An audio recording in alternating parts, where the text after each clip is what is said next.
Hi friends, আমরা আগের ক্লাসে দেখলাম যে ফার্মাররা যখন কন্ট্রাক্ট ফার্মিংয়ের আওতায় আসে তখন ওনারা যেসব প্রবলেমের মানে কি সম্মুখীন হন বা তাদের অধিকার কখনো কখনো এগ্রিমেন্টের মাধ্যমে ক্ষতিগ্রস্ত হতে পারে, সেটাকে বন্ধ করার জন্য ইন্ডিয়ান গভর্নমেন্ট একটা অ্যাক্ট পাস করে। সেটা হচ্ছে the farmers empowerment and protection agreement on price assurance and farms services act 2020।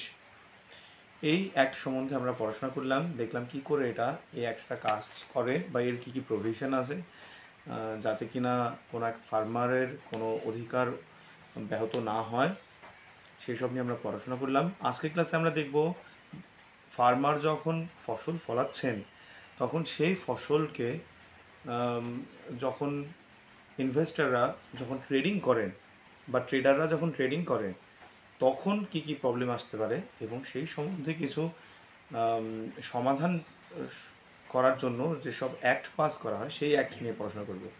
Trading বা কমার্সের জন্য যে অ্যাক্ট পাস করা হয় সেটা হলো the farmers produce trade and commerce act 2020 promotion and facilitation. মানে কি, the farmers produce trade and commerce ব্র্যাকেটে promotion and facilitation bracket close act 2020। মানে ফসলকে নিয়ে যখন ট্রেডাররা ট্রেডিং করে তো তার কি রেগুলেশন হতে পারে বা তার কি নিয়ম কানুন হতে পারে সেই সম্বন্ধেই অ্যাক্ট এটা, যেটা নিয়ে আমরা এখন পড়াশোনা করতে যাচ্ছি।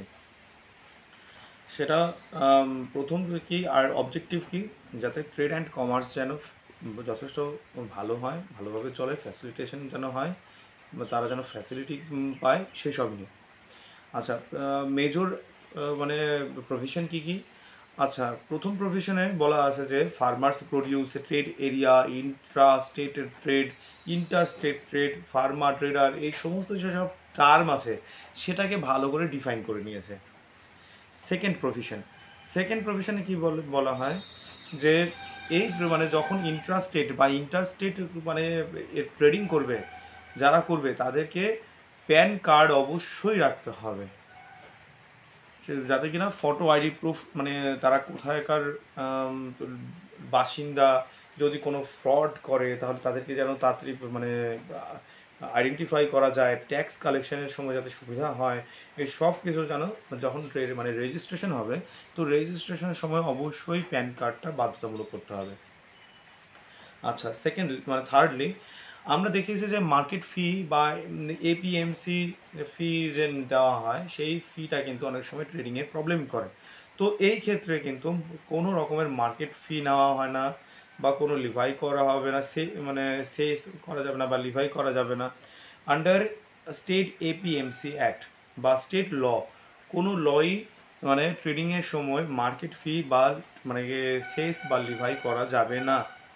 হ্যাঁ, তো ইলেকট্রনিক আর সঙ্গে কি, যে যখন ট্রানজ্যাকশন হবে সেটা যেন অবশ্যই যেন ইলেকট্রনিকভাবে হয়, হ্যাঁ, ক্যাশে নয়, সেটা যে ভায়া ইলেকট্রনিক ট্রানজ্যাকশন, ঠিক আছে, যাতে কিনা গভর্নমেন্ট সে মানে যেখানে চোখ দিতে পারে, হ্যাঁ, খেয়াল রাখতে পারে।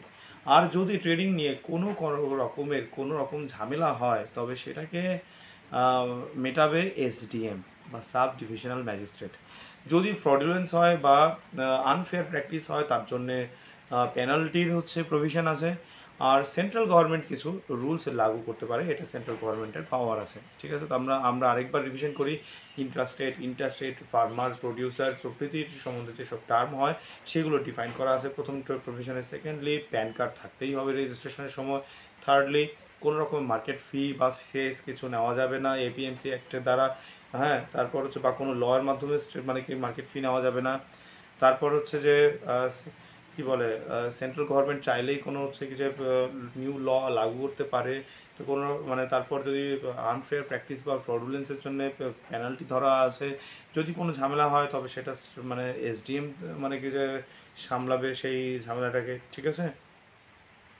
সেন্ট্রাল গভর্নমেন্ট অর্গানাইজেশন হচ্ছে কি ডেভেলপ করতে পারে প্রাইস ইনফরমেশন সম্বন্ধে, মার্কেট ইন্টেলিজেন্সের সম্বন্ধে, ঠিক আছে।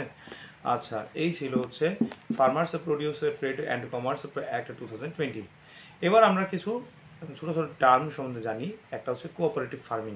কোঅপারেটিভ ফার্মিং হচ্ছে কি বেশ বিরাট বড় একটা ফার্ম হতে পারে, এগ্রিমেন্টের মাধ্যমে বেশ কয়েকজন মেম্বার মিলে সেটাকে চালাতে পারে, টেকনোলজি সহায়তা করতে পারে, এডুকেশনাল মানে ইনফরমেশন মানে কি এক্সচেঞ্জ করতে পারে। তো এই সব এগুলোকে এই ধরনের ফার্মিংকে বলা হয় কোঅপারেটিভ ফার্মিং। আচ্ছা, এবার আসি আমরা কিছু টার্ম যেটা কিনা মানে সারসংক্ষেপ মানে টার্ম যেগুলোকে আমরা বড় আকারে সাজাবো, যেমন এফপিও। হ্যাঁ, স্মল মানে কি যে টার্ম। তো এফপিও মানে ফার্মার প্রডিউসার অর্গানাইজেশন, ঠিক আছে। তারপরে এফপিসি নোট করে নাও, যে ফার্মার প্রডিউসার কোম্পানি, ঠিক আছে। আচ্ছা, একটা স্কিম হয় মানে সেন্ট্রাল গভর্নমেন্ট, সেটা হচ্ছে সহাকর মিত্র। খেয়াল রাখবে এটা এরকম মানে মানে স্কিমগুলো। এটা কি এগ্রিকালচার রিলেটেড বেশ কিছু ইন্টার্নশিপের ব্যবস্থা করা আছে সেন্ট্রাল গভর্নমেন্ট দ্বারা। মানে ইন্টার্নশিপ হচ্ছে যেমন আইটি সেক্টর হতে পারে, তারপর হচ্ছে যে ম্যানেজমেন্ট হতে পারে, এমবিএ হতে পারে, তারপর তোমার টেকনোলজিক্যাল হতে পারে, এগ্রিকালচারাল টেকনোলজি বা ইঞ্জিনিয়ারিং সংক্রান্ত। তো 4 মাসের ইন্টার্নশিপ। এটা কি বলে হচ্ছে মানে পেইড, এটা অবশ্যই পেইড, মানে scheme on internship programme, SIP বলে। তো এটা হচ্ছে সহায়কার মিত্র স্কিমের আন্ডারে থাকে, ঠিক আছে। তাহলে আমরা কী কী বললাম, একটা স্কিম মানে অ্যাক্ট করলাম, কোঅপারেটিভ ফার্মিং করলাম, তারপর সহায়কার মিত্র স্কিম করলাম। এবার আরেকটা মানে টার্ম হয়, সেটাকে বলে mechanisation of agriculture. Mechanisation of agriculture বলতে বোঝায় টেকনোলজিক্যালি অ্যাডভান্সড করা, মেকানাইজড করা অনেকটা। হ্যাঁ, কৃষকের পরিমাণ বা লেবার ফোর্সটা কমিয়ে সেখানে মেশিনারিকে ইনক্লুড করা, ঠিক আছে। তো এইসবের সুবিধা অসুবিধা মানে তোমরা পড়ে নিও বই থেকে। এখানে কী বলবো, মেশিনের সুবিধা অসুবিধা কী বলবো আর আমি, তোমরা অনেকটাই জানো, তো আমি এটা আর বলবো না, তোমরা বই থেকে পড়ে নিও। আর লাস্টের হলো হচ্ছে কৃতজ্ঞ হ্যাকাথ্রন। হ্যাঁ, এটা কি, এটা ICAR মানে national agricultural higher education policy যে আছে, হ্যাঁ, এবং হচ্ছে ICAR এরা মিলে হচ্ছে ফার্ম মেকানাইজেশন এনহান্স করার জন্য টেকনোলজিক্যাল সলিউশন মানে কি প্রোভাইড করা। হ্যাঁ, আর হচ্ছে সঙ্গে উইমেন ফ্রেন্ডলি, মহিলারা যাতে ইউজ করতে পারবে এরকম সুবিধাজনক মানে কি মেশিনকে প্রস্তুত করা, বা হচ্ছে মানে নতুন নতুন ডিজাইন করা, হ্যাঁ, প্রজেক্ট হ্যান্ডলিং করা। এটাই হচ্ছে সহকারী মানে কৃতজ্ঞ হ্যাকাথন। এবং সেটাকে কি করে করা যেতে পারে, সেখানে কোনো আমি আইআইটিতে যখন পড়তাম তখন দেখতাম যে কম্পিটিশন ছাড়তো।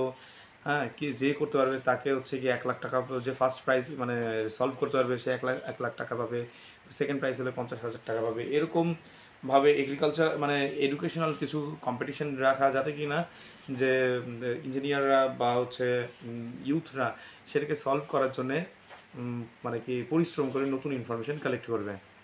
হ্যাঁ, তো এই সব অ্যাক্টিভিটি আমি মেনলি দেখেছি, ঠিক আছে। আর যদি নতুন কিছু পাওয়া গেল তো হচ্ছে ফার্মারদের মধ্যে সেটাকে এনকারেজ করা হলো, ঠিক আছে। তো আজকের ক্লাসে আমরা পড়লাম, একটা অ্যাক্ট পড়লাম, তারপর হচ্ছে কোঅপারেটিভ ফার্মিং কী জিনিস সেটা পড়লাম, মেকানাইজেশন কী পড়লাম, সহকারী মিত্র স্কিম পড়লাম, আর হচ্ছে কৃতজ্ঞ হ্যাকাথন, ঠিক আছে। তো এই ছিল আজকের ক্লাস। তো নেক্সট ক্লাসে আমরা নতুন বড় টপিক শুরু করব, ঠিক আছে, সঙ্গে থেকো।